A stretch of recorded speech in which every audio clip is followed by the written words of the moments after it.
Bonjour à toutes et à tous et bienvenue dans votre émission sur les relations internationales et le Moyen-Orient. Je m'appelle Anthony, j'ai 30 ans, je suis prof de français à l'Institut français d'Istanbul. L'année dernière, j'avais déjà eu l'occasion d'interroger Antoine Moriotti, qui est journaliste, et nous avait expliqué la diplomatie occidentale et surtout pourquoi n'était-elle pas intervenue contre Bachar al-Assad pour le renverser. Depuis un an, je vis désormais en Turquie et j'ai développé un autre point de vue sur le Moyen-Orient.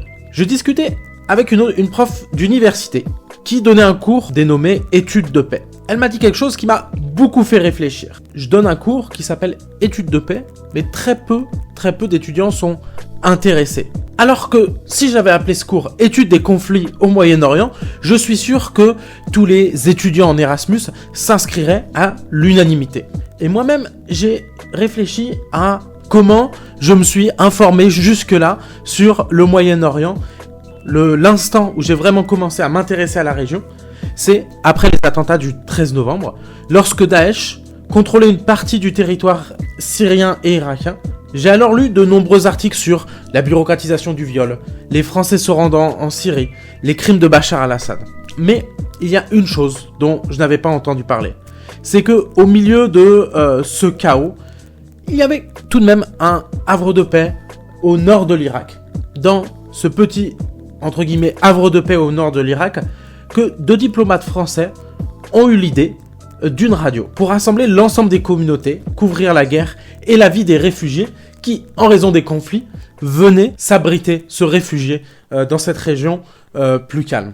Et cette radio, c'était non seulement le moyen de donner la voix aux sans-voix, mais aussi de s'opposer à la vision de Daesh, à la fois communautariste, ultra-religieuse.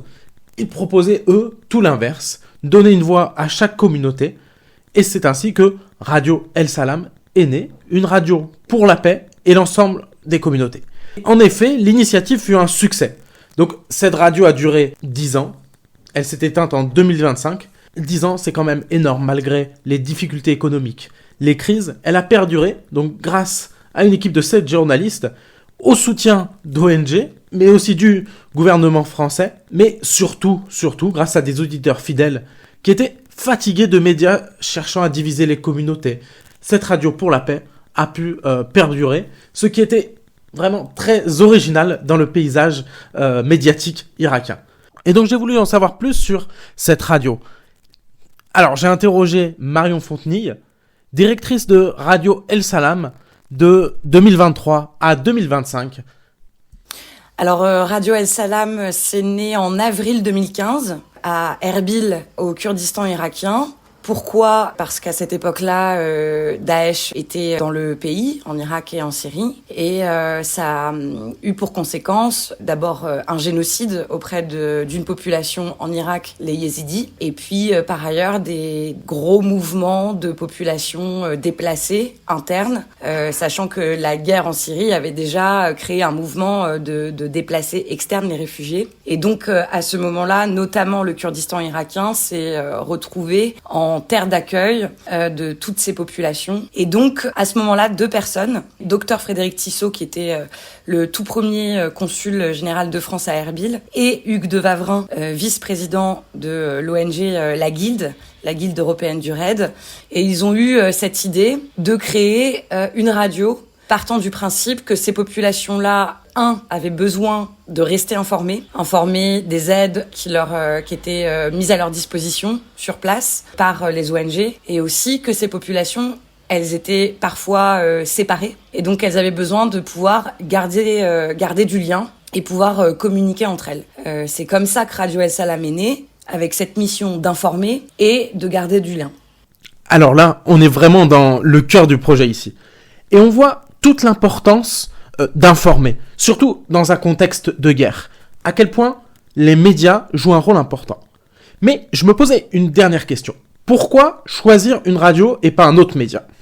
Alors en fait, déjà les 2 personnes que j'ai citées, le docteur Tissot et Hugues de Wavrin, c'est des gens qui ont un certain âge, ils me pardonneront la formulation, mais ils se sont appuyés sur leurs souvenirs de ce qu'était la radio, notamment à l'époque de la Seconde Guerre mondiale, avec en particulier l'appel du général de Gaulle. Et donc en fait, ils avaient ce souvenir de la radio comme média d'information, mais aussi comme d'un média de proximité et chaleureux aussi, donc avec un esprit un peu de réconfort qui, selon eux, du coup, fonctionnait bien et s'adaptait bien, en tout cas à la réalité de la situation d'urgence humanitaire du moment, c'est-à-dire avec des gens qui n'avaient pas forcément tous à ce moment-là un téléphone portable, une connexion à Internet pour pouvoir suivre les réseaux sociaux qui étaient en 2014-2015 déjà existants, mais peut-être beaucoup moins influents que ce qu'on connaît aujourd'hui. On avait peut-être moins le réflexe de l'immédiateté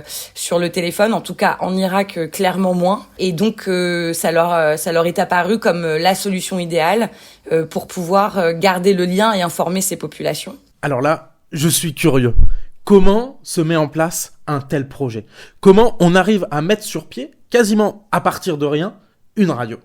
Tout un tas d'acteurs se sont mis en place, donc la Guilde européenne du RAID, qui est donc une ONG française, mais aussi en partenaire historique l'Œuvre d'Orient, qui vraiment concentre l'intégralité de ses missions au dialogue et à la sensibilisation à la situation des chrétiens d'Orient, donc comme son nom l'indique. Et en troisième partenaire historique, il y avait Radio Sans Frontières.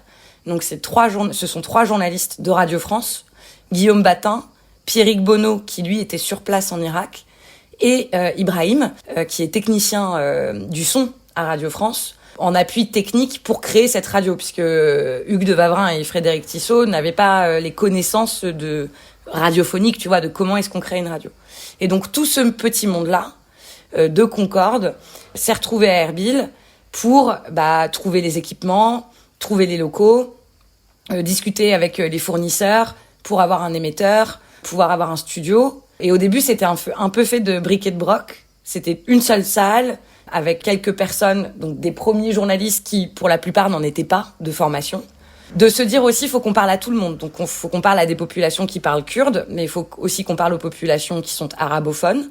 Si on parle aussi aux chrétiens, c'est pas une radio chrétienne de base, mais comme elle inclut tout le monde, il y a le syriaque, le sourette. Donc voilà. Donc, il a fallu trouver des gens du terrain, de la région, qui partageraient ces valeurs-là, qui seraient intéressés par le journalisme, pour pouvoir monter une petite équipe, encore une fois avec l'appui technique des journalistes de Radio France, pour créer cette radio avec, je dis de bric et de broc, c'était avec du bon matériel, l'émetteur, le studio radio, et ils ont fait ça avec une rapidité face à l'urgence assez incroyable et admirable. Mais ensuite, il a fallu donc former ces journalistes, néo-journalistes, et puis démarrer la radio assez rapidement, puisque la première émission a été diffusée dès le mois d'avril 2015. Et donc, que retenir de ce premier épisode ? Je le répète, Marion Fontenille, qui a été directrice de Radio El Salam de 2023 à 2025, nous a expliqué que Radio El Salam est née au milieu de l'occupation de l'Irak et de la Syrie par l'État islamique. Elle a joué un rôle de cohésion sociale parmi les réfugiés. C'est ça qui a rendu cette radio si singulière dans un paysage médiatique irakien où on joue de la division communautaire. Et on voit bien l'intérêt des médias pour la cohésion sociale. Dans un monde de plus en plus divisé, il est nécessaire d'avoir des institutions qui prennent en charge ce rôle-là. Et ça s'applique pas seulement à l'Irak, mais je crois qu'aujourd'hui, ça s'applique au monde entier. Je vous remercie de votre écoute et ne manquez pas le prochain épisode, toujours avec Marion Fontenille. Elle vous expliquera quelle relation la radio a entretenue avec ses auditeurs tout au long de l'aventure.